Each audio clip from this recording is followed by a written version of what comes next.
Make sure what you're doing is ethical. Put your hand on your heart. And if you think it's the right decision, please go ahead and make it. And if it falls flat, if it goes wrong, we will support you. As an organization, because what is the organization? It's nothing but the people.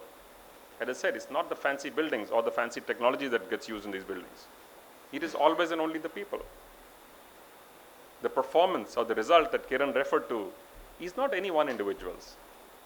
It is the net collective result of all of the people.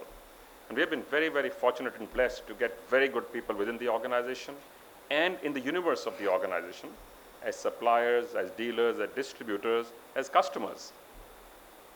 We truly feel we are blessed because this is a business which was started from scratch by my father and his brothers. So in some sense, it's only one generation old. And we have thousands of people who are now working second or even third generation within the company, amongst our suppliers and amongst our dealers and distributors. It is their company. It is everybody's company who's involved with this. We don't think it's our property. We have a role to play. We have a role as trustees to ensure that you are protecting the reputation by doing the right thing, by making decisions which are forward-looking, which ensure the best interest of the entire community that it touches. So through our family foundation and some of the trusts, we have been focused on, and you're right, Kiran, we have been focused on education because our belief is that this is a responsibility. If some of us don't meet, is actually absolutely almost unfair. So we've been focused on school education, on college education, on vocational skills, on clean drinking water, and things of that nature. Our special focus has been skills and training for women, because we think that is what can be truly transformational for society. I was actually glad to see so many young women in the room. I remember when my daughter went to SRCC, they were then in those days building the hostel for girls. Yesterday at the board meeting, we were told there's a new hostel which needs to be built for the girls, because right now there are 60% students getting into SRCC are female students, because they are smarter.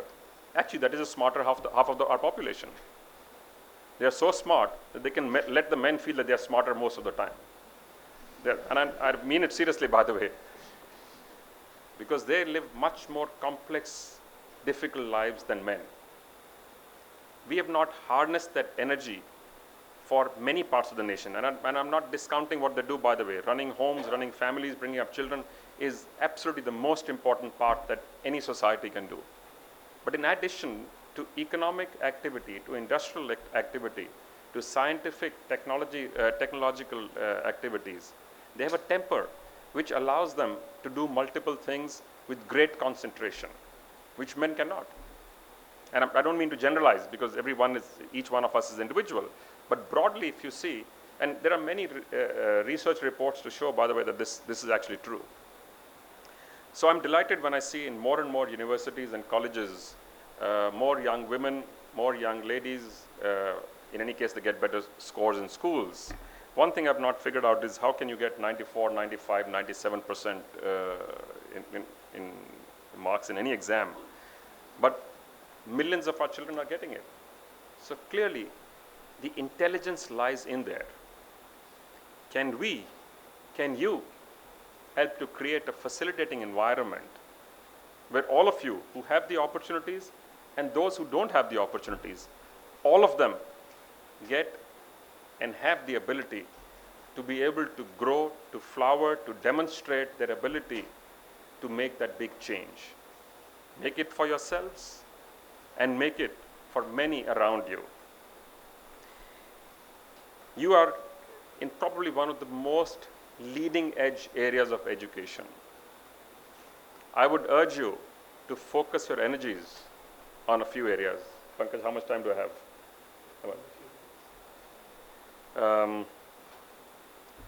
Some of our big issues, big problems, are also fantastic opportunities areas. Food, energy, water. These are inextricably linked. And I'm sometimes amazed we've not even made the linkage of this, certainly not yet in India. Not only have we not made the linkage yet, we've not even focused on energy, as a single overview of energy is not available in India because of the way our governance is structured. We have an oil ministry, we have a power ministry, we have a coal ministry, we have a ministry for alternate energy, and a whole host of others. So there is no single, and because these are fiefdoms, these work in silos, they're not able to work across. So that's one other recommendation, suggestion I have both for the institution and for all of you, that it is multiple disciplines which will drive success. Very rarely is it single discipline which drives success. It may or may not be visible, but it is individuals who have the ability to think on their feet through different areas at the same time, which can actually drive more sustainable success. So I would urge you to focus your mind, your research, your thinking, your technology to areas like health. Healthcare is a serious issue today. How do we make education easier, cheaper, more available, higher quality of education, easier access to education? How do we focus on urbanization? Today we have 68 to 72% of India living in the rural areas. Within the next 15 years, this number is likely to come down to somewhere close to 50%. And by the way, we are talking of this percentage of 1.2 plus billion people. The population which is going to migrate is more than the population of the entire United States and Canada put together alone. It's almost the population of Europe. Please remember, this has never ever been done in the world before. Are we equipped for this is a question we need to ask ourselves. How do we create urbanization which meets the needs of the society of today as also of the society that we will see in the future? Can we create more economic activity in the rural areas to actually obviate some of this migration? Our agriculture is also in a very strange place right now, which needs massive attention. We are the second largest producers of vegetables in the world, second largest producers of fruits in the world, the largest producer of milk in the world, also of maize and sugar, sugarcane, cabbage, and a whole host of others. Our yield, interestingly, is the lowest in the world of any country with a large agri-production. Literally, it's the lowest in the world. Can we focus some management input, some technological input into our farming? We can dramatically change the lives of India, and I mean India, not just the farmers, if we can do that. And I can almost guarantee you 2x can be done in 3 to 5 years. 5x can be done in 10 to 15 years. If we focus our mind some on rules, regulations, and some on technology and management practices. And that is what I'm talking about. Can we be transformative? Can we think big? Can we look at step changes? Of course, incremental changes are important. That's what you need for everyday lives. But to make the big change, how many of you are willing to put your neck out, to stick your neck out and say, I'm going to do this, which is risky, but I think I can make a big change here.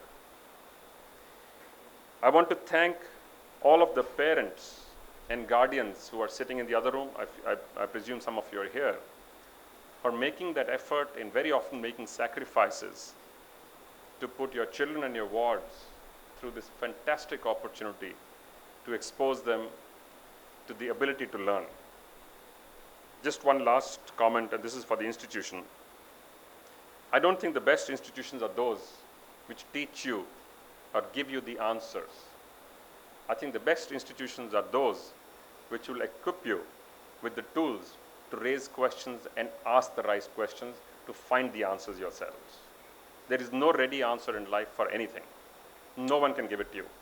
There is no professor, no matter how smart he or she is, that will be able to provide you all the answers of things you will face in life. You have to find the answers yourselves. As long as you're able to approach this in a balanced frame of mind, with a good sense of inquiry, you will find the answers. So to the parents, a very, very big thank you and congratulations to all of those who are graduating today, and congratulations to the award winners, and good luck to the institutions. All the very best.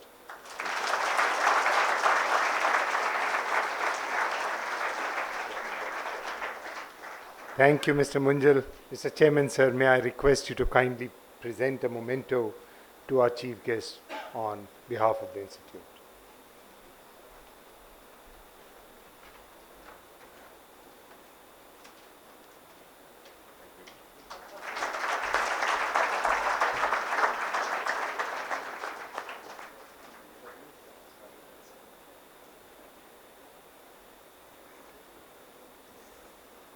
Let the candidates of various degrees be presented. All the candidates, please rise.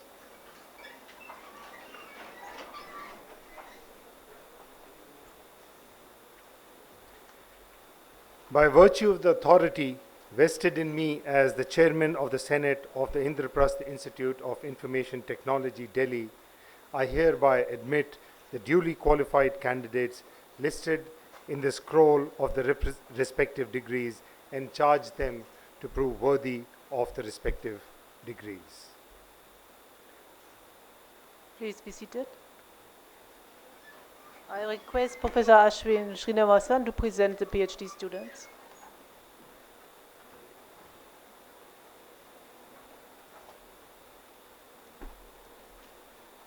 I present to you two candidates in person who have qualified in the year 2013-14 to receive the degree of Doctor of Philosophy in Computer Science and Engineering. Their names are Mr. Kuldeep, thesis title, Geolocalization and Location-Aware Opportunistic Communication for Mobile Phones, supervised at the Institute by Dr. Vinayak Nayak, Pushpendra Singh, and Amarjit Singh.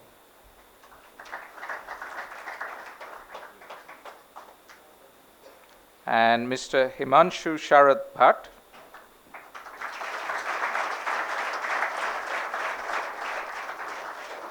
thesis title, Emerging Covariates of Face Recognition, supervised at the Institute by Drs. Richa Singh and Mayank Vats.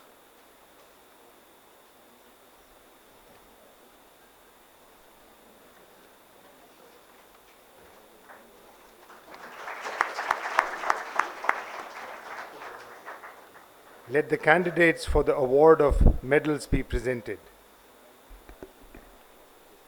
Chancellor's Gold Medal for the best academic record and highest CGPA of all the graduating students in the entire BTech program has been awarded to Abhishek Gupta.